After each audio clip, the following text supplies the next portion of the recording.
ফ্রান্সের বানানো শক্তিশালী যুদ্ধবিমান রাফাল 2016 সালে বেশ উচ্চ মূল্য দিয়ে এই যুদ্ধবিমান কেনে ভারত। এই যুদ্ধবিমানগুলো ভারতের আকাশ প্রতিরক্ষা করতে সক্ষম বলেই ধারণা করা হয়। কিন্তু কিছুদিন আগে ঘটে যাওয়া ভারত পাকিস্তান যুদ্ধে 5টি ভারতীয় যুদ্ধবিমান ভূপাতিত করে বলে দাবি করে পাকিস্তান, যার মধ্যে 3টি হলো রাফাল।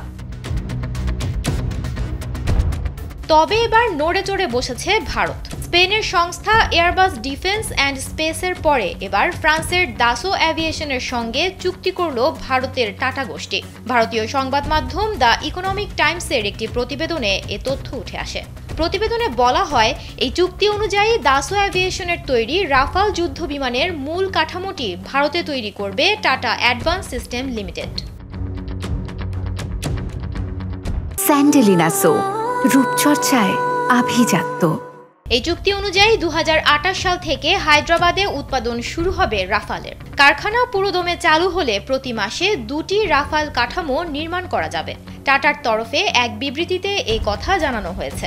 ভারতীয় প্রতিরক্ষা বাহিনীর পাশাপাশি অন্য দেশগুলোতেও হায়দ্রাবাদ নির্মিত রাফাল সরবরাহ করা হবে।